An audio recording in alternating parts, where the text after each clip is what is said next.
क्या आपने कभी इंस्टाग्राम स्क्रॉल करते हुए एक ऐसी कार देखी जो इंस्टेंटली आपका अटेंशन ग्रैब किया, या फिर दोस्तों के साथ चिल करते टाइम किसी ने एक कार के बारे में बोल दिया जो आपके इंटरेस्ट को स्पाइक कर दिया। शायद घर जाते हुए रोड पर एक स्पोर्ट्स कार देखी जो आपको सोचने पर मजबूर कर दे कि ये कार कौन सी है। ऐसे ही मोमेंट्स होते हैं जो हमें कार्स की दुनिया के और करीब ले आता है।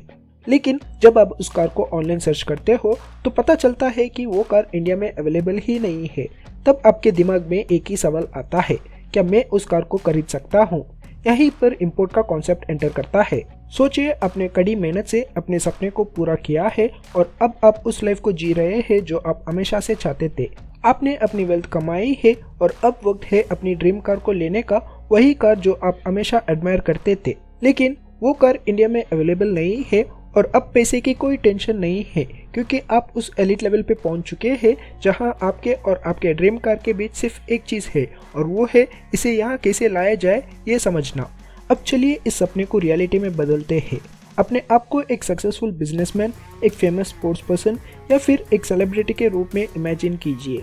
आप विल्सन रोड के शोरूम पे आए हैं अपनी ड्रीम कार इंपोर्ट करने के लिए एक्सपर्ट गाइडेंस लेना। हाय, मैं प्रतीक हूँ और मैं आपके सारे क्वेश्चंस का जवाब देने और इस प्रोसेस को समझने में आपकी मदद करूंगा।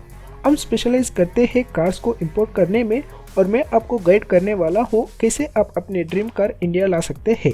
कार इंपोर्ट करने के 3 मेन कैटेगरीज है, न्यू कार्स, यूज्ड कार्स और कमर्शियल व्हीकल्स।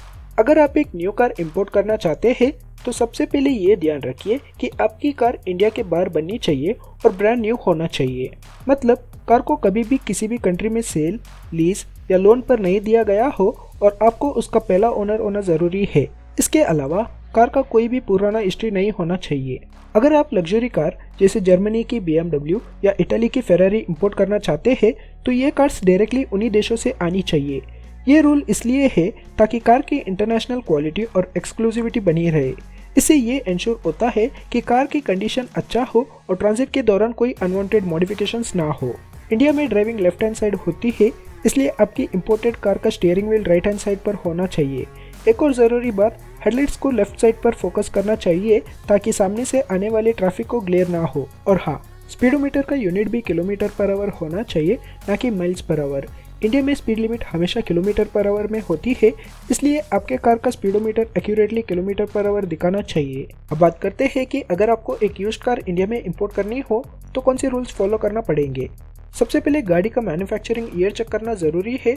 जो कार आप इंपोर्ट कर रहे हो वो 3 साल से ज़्यादा पुरानी नहीं होनी चाहिए।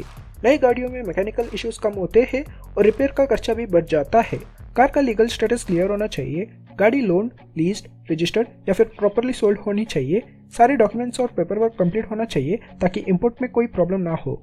एक और चीज़ है रोड वर्दीनेस सर्टिफिकेट। यह सर्टिफिकेट प्रूव करता है कि कार सेफ है और यूज़ करना अलाउड है, और सर्टिफिकेट कम से कम 5 साल के लिए वैलिड होना चाहिए। बाकी राइट हैंड ड्राइव, सही हेडलाइट्स अलाइनमेंट्स और स्पीडोमीटर ये सेम रूल्स है जो नए कार इंपोर्ट करते वक्त फॉलो करते हैं।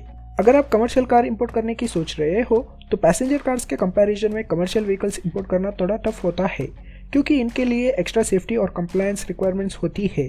अगर आपकी फैमिली में एक फॉरेन नेशनल या NRI है और पिछले 2 साल से भारत में नहीं रहे हैं तो वो एक व्हीकल इंपोर्ट कर सकते हैं, लेकिन व्हीकल कम से कम 1 साल उनके नाम पर रजिस्टर्ड होना चाहिए। तो इंश्योर करिए कि व्हीकल और डॉक्यूमेंट उनके होम कंट्री में रजिस्टर्ड है।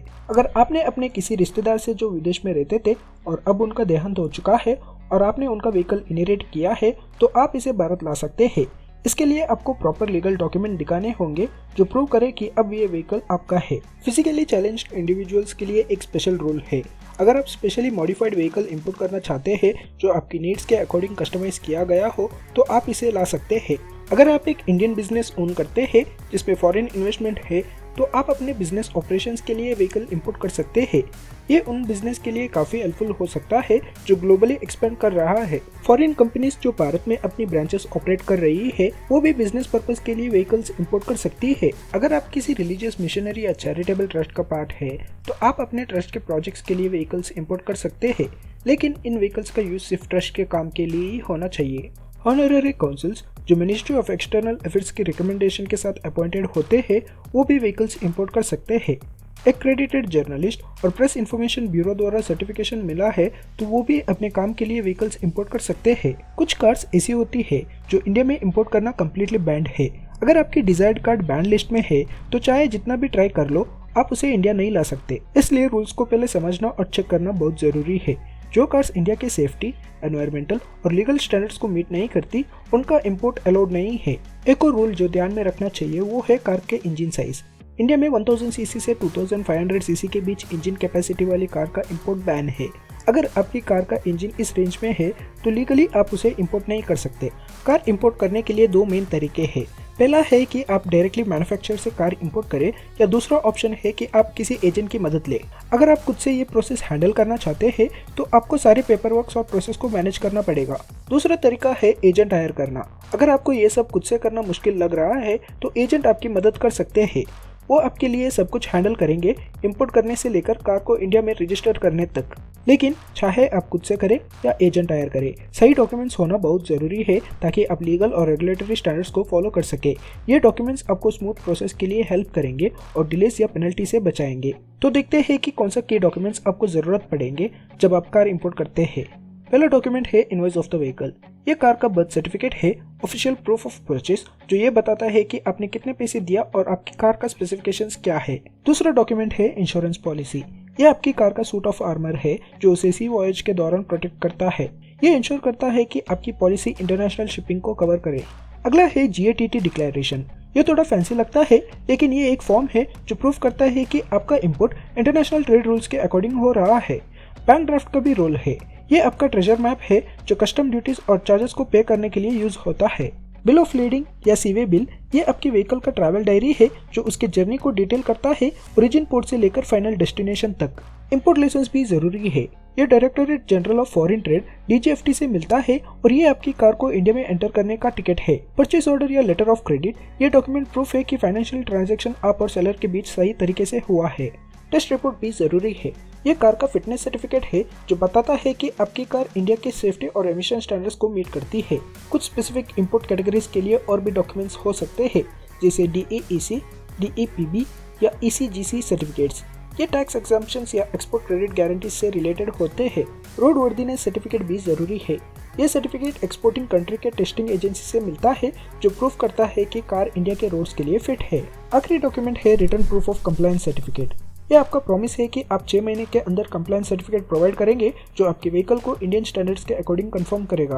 अब बात करते हैं सबसे मेन और इम्पोर्टेंट टॉपिक, वो है इंपोर्ट ड्यूटी। जब आप कार इंपोर्ट करते हैं तो आपको एक टैक्स देना पड़ता है जिसे इंपोर्ट ड्यूटी कहते हैं। ये टैक्स कार के वैल्यू पर डिपेंड करता है जो उसकी कॉस्ट, इंश्योरेंस और शिपिंग चार्जेस को इंक्लूड करता है। इन्हें हम CIF कहते हैं। इंपोर्ट ड्यूटी देने के बाद आपको अपनी कार को अपने लोकल RTO में रजिस्टर करवाना पड़ता है। रजिस्ट्रेशन फीस और रोड टैक्सेस इंपोर्ट ड्यूटी के अलावा अलग होते हैं जो टोटल कॉस्ट को और बढ़ाता है। मतलब इंडिया में कार इंपोर्ट करना आपके ओरिजिनल प्राइस से 150% से 200% ज्यादा एक्सपेंसिव हो सकते हैं। अगर आपको ये बात समझ में नहीं आई तो कोई बात नहीं, अब हम अमर EV का एग्जांपल लेकर समझते हैं। ये इलेक्ट्रिक SUV यूनाइटेड स्टेट्स में अवेलेबल है जिसका बेस मॉडल ₹82 लाख का है। क्योंकि अमर EV का प्राइस ₹33 लाख से ज्यादा है, ये 100% इंपोर्ट ड्यूटी कैटेगरी में आता है, तो सिर्फ इंपोर्ट ड्यूटी ₹82 लाख, जिससे टोटल ₹1.64 करोड़ हो जाएगा। शिपिंग और इंश्योरेंस ₹10 लाख तक होते हैं। रजिस्ट्रेशन और रोड टैक्स कार की वैल्यू और लोकेशन पर डिपेंड करते हैं, लेकिन हमर EV जैसे कार्स के लिए ये ₹25 से 30 लाख तक हो सकते हैं। इन सब कॉस्ट को ऐड करने पर अमर EV का टोटल प्राइस इंडिया में लगभग ₹2.5 करोड़ हो जाएगा। लेकिन कुछ optional features, luxury tax, left hand से राइट हैंड ड्राइव मॉडिफिकेशन और दूसरे चार्जेस भी होते हैं जो फाइनल प्राइस को काफी बढ़ा देता है। इसलिए अमर EV का टोटल प्राइस जब तक ये इंडियन रोड्स पर पहुंचेगा ₹3.75 से 4 करोड़ तक हो जाता है। इंपोर्ट करते वक्त ये जरूरी है कि आप सिर्फ कुछ स्पेसिफिक अप्रूव्ड कस्टम पोर्ट्स के थ्रू ही इंपोर्ट करें। ये पोर्ट्स एक तरह के स्पेशल गेटवे होते हैं जहाँ कार्ड्स को थरोली चेक और क्लियर किया जाता है। इंडिया में कार इंपोर्ट करने के लिए कुछ मेन पोर्ट्स हैं मुंबई, चेन्नई और कोलकाता। इंपोर्टेड कार्स को ओन करना एक काफी खास अनुभव होता है। उनकी एक्सक्लूसिविटी और ड्राइविंग थ्रिल काफी यूनिक होती है जो किसी भी और गाड़ी से कंपेयर नहीं की जा सकती है। लेकिन आपकी गाड़ी के ऊपर आपका प्यार कितना है ये उसका मेंटेनेंस से ही पता चलता है। इंडिया के मेट्रोपॉलिटन शहरों में ऐसी स्पेशलाइज्ड सर्विस सेंटर्स और गैरेजेस होते हैं जो इन प्रीमियम मशीन का ध्यान रखते हैं। ये सेंटर्स आपके कार के लिए स्पेसिफिक पार्ट्स को सोर्स करते हैं और मेंटेनेंस सर्विस प्रोवाइड करते हैं जिससे आपकी कार हमेशा टॉप कंडीशन में रहे। लेकिन इंपोर्टेड कार रखना अपने साथ कुछ चैलेंजेस भी लाता है। हाई मेंटेनेंस कॉस्ट काफ़ी डॉन्टिंग हो सकती है। ये इसलिए होता है क्योंकि पार्ट्स अक्सर इंपोर्टेड होते हैं और स्किल्ड प्रोफेशनल्स की ज़रूरत पड़ती है, जिससे लेबर चार्जेस भी ज़्यादा होते हैं।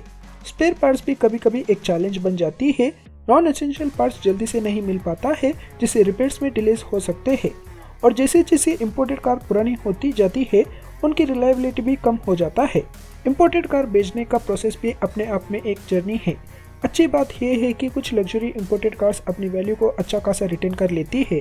इससे ऐसे बायर्स अट्रैक्ट होते हैं जो प्रीमियम व्हीकल्स कम प्राइस में चाहते हैं।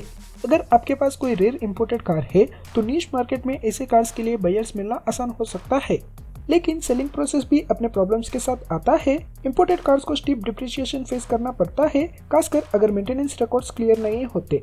पोटेंशियल बायर्स को हाई मेंटेनेंस कॉस्ट और स्पेयर पार्ट्स की अवेलेबिलिटी के बारे में भी चिंता हो सकती है। इंपोर्टेड कार बेचने के लिए आपको प्रॉपर डॉक्यूमेंटेशन की जरूरत होती है, और सबसे बड़ी बात ऐसे बायर्स को ढूंढना जो कार्स की वैल्यू समझ सके और मेंटेनेंस कॉस्ट बेयर करने के लिए रेडी हो। तो अगर आप इंडिया में इंपोर्टेड कार मेंटेन या सेल कर रहे हैं तो आपको इस जर्नी के लिए तैयार रहना होगा।